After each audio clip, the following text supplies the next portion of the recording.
Up to this time, even in my community, some girls, some women who've been married and they hadn't gone through the cut, they are returned to go back to their mother's house and get cut.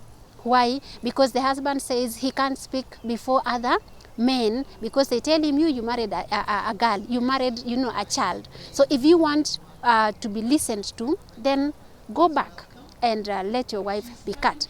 Life 360. Hello and once again welcome to Life 360. My name is Robbie Omundi. We had earlier on in our previous episodes looked at FGM, but during this time we will be speaking to case studies, and I'm speaking about survivors. Today I'm privileged to be speaking to Sally from Marakwet East, who will be taking us through her experience with FGM, and she'll tell us what FGM means to the people of Marakwet East and what they are doing to try and save the girls from undergoing what she went through. Now allow me to introduce Sally, who will introduce herself and take us through her experience. Karibu sana Sally. My name is Sally Jepchumba Chiserek. I come from Elgeyo Marakwet County.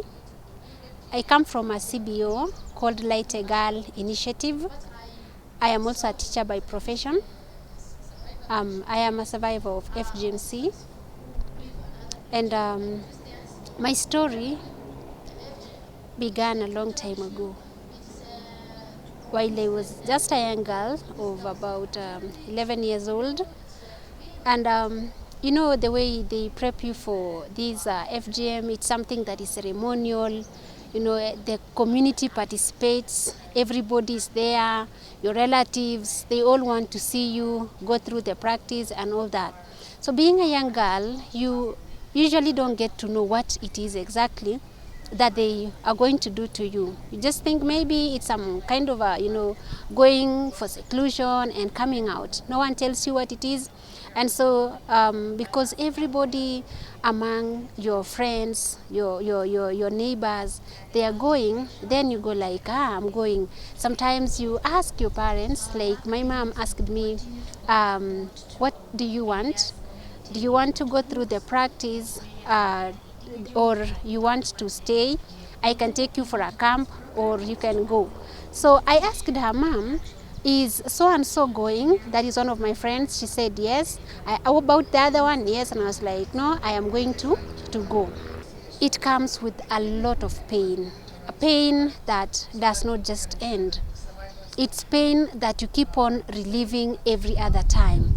Every time you go through even simple clinical practices, it just like comes back to you, and you fear, even being touched around your genitals. But one thing that touched me so much after I've grown up was the fact that as a young girl, your parents sometimes leave you to make a choice over practice such as FGM. You're a young girl, about 7 years, and they ask you like, oh, your friends are going, are you going to go? I believe that parents need to, protect their children.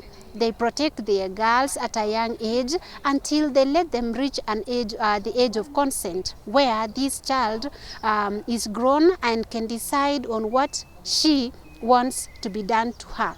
Maybe before even we go too far, looking back at what you went through, do you wish maybe someone took you through what FGM means so that you could be able to make a better decision for yourself? If I had gotten someone to tell me about what FGM entailed, I'm telling you I wouldn't go. If that person even let me just reach like 14 years, I wouldn't go. But then I didn't get that information, and secondly, I was too young. But if I had just gotten that little information, and secondly, if I had just grown a little bit older, I wouldn't go through the cut. With the knowledge you have now, what do you feel can be done to be able to save young girls from Marakwet East? Some of the things that I think girls from my community can do, especially those who are my age, even those who are at the university, I'd really like that most of those who come from the area that I come from, Marakwet East, they would like take their time to come back to the community and talk to our girls. And tell them the truth about what they are going through.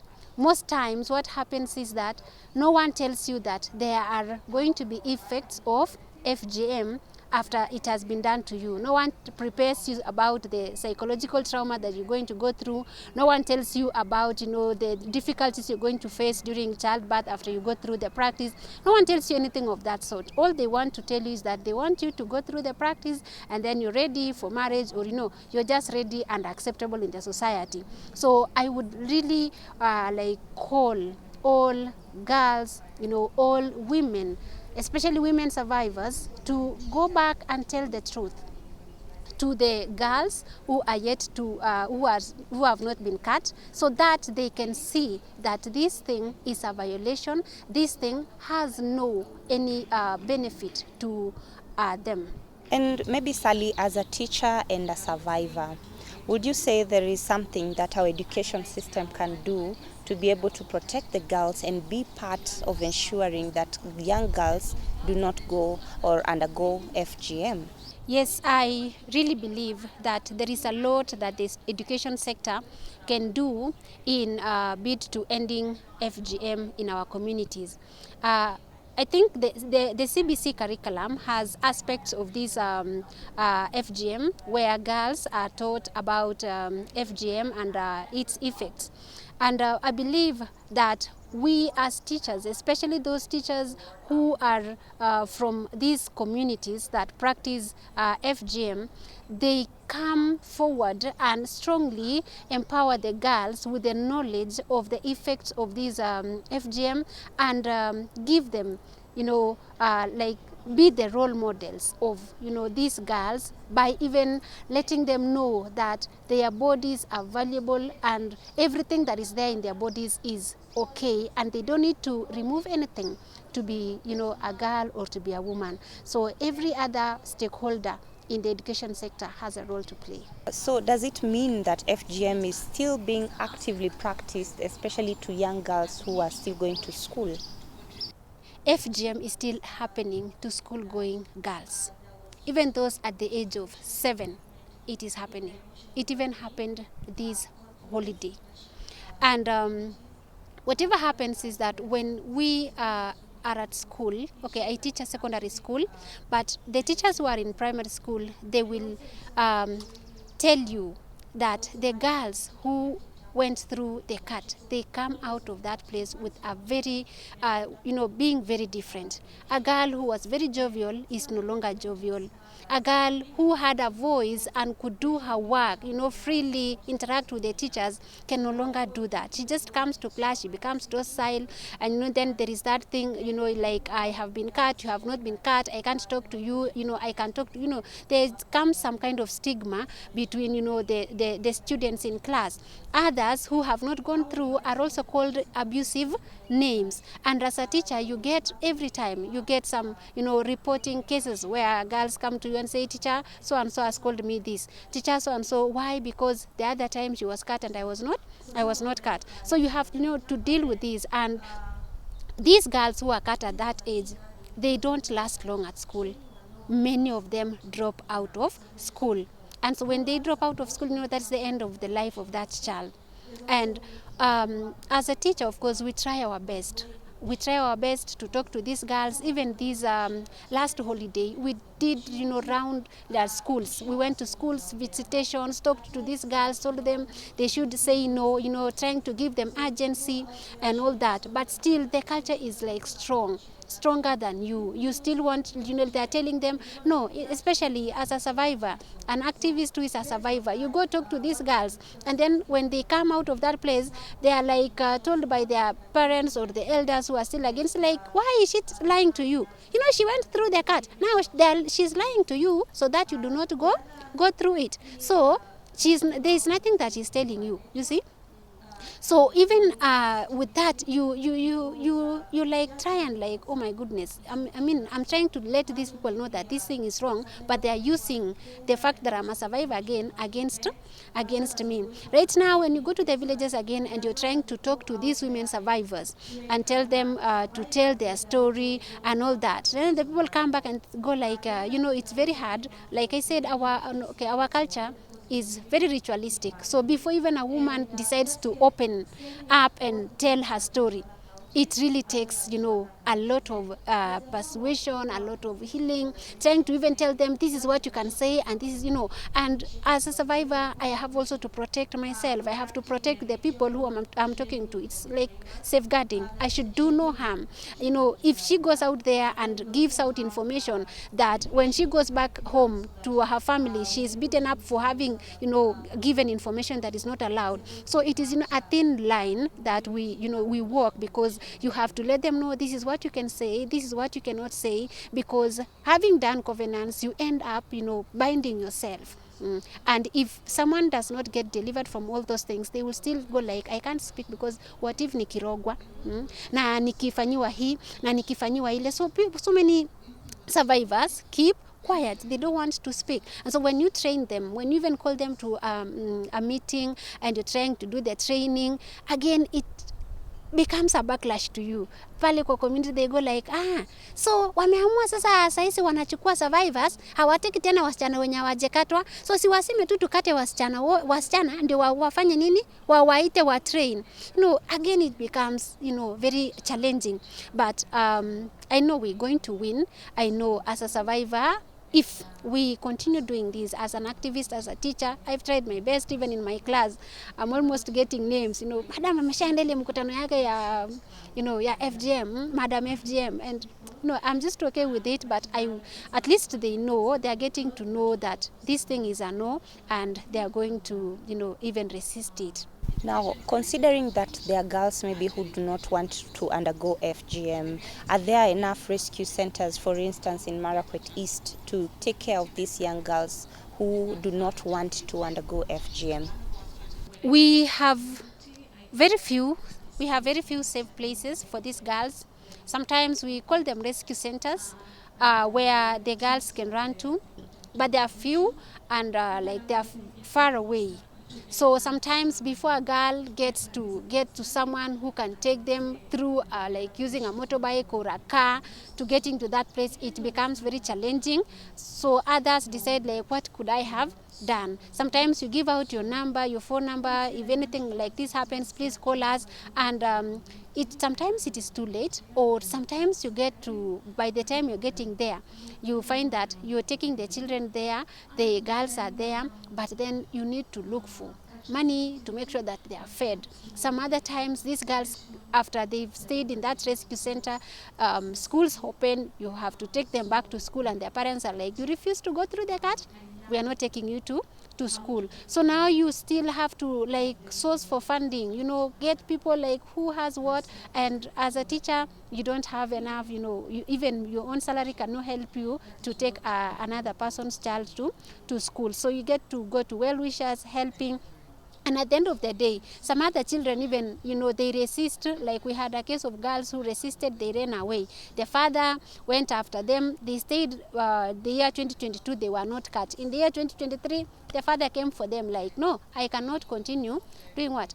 Keeping you not cut in my family. You have to do what? To go through this cut so that you can have the money. And at the end of to go to school. At the end of the day, these girls, were cut so silently. We didn't even know that it happened, and it was so sad that, at first they tried to run away, but again they couldn't, because there was no support, and there is nothing that you can do. You can't go standing in front of a multitude and tell them that if you don't get cut, I am going to support you to go to school. You don't have that. So you just try to ask ask God to help you, that as you do this, these parents will also see the agency of the girl. The girl has said no, and continue taking their children to school.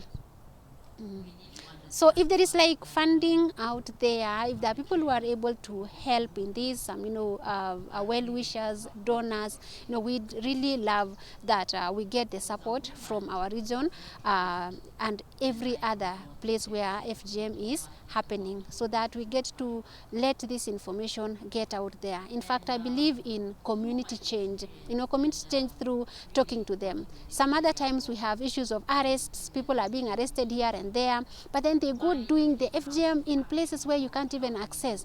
The police officers come and they can't even get there. I come from a society where it is armed, where we have issues of banditry in Kerio Valley, and it is where also FGM is taking place. So anytime these people want to cut the girls, they have people who are there protecting these girls, and they even are armed.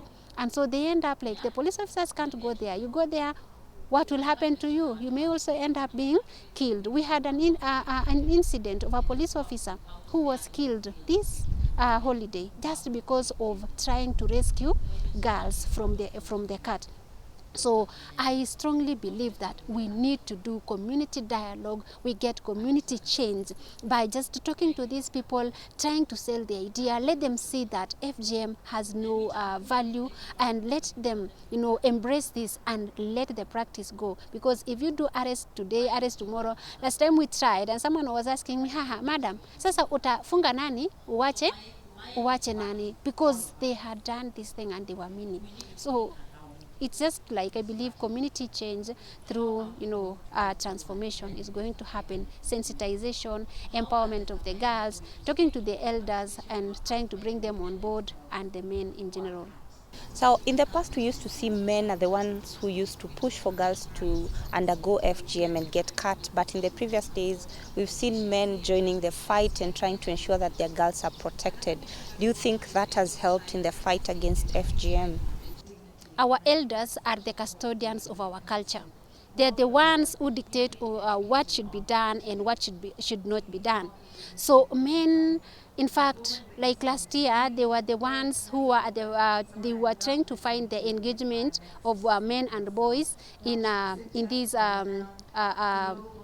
fight against FGM. They have a very big role to play, because most times the elders have in their cultures that a man, for you to be acceptable in the community, you need to marry a wife who has been gone through FGM.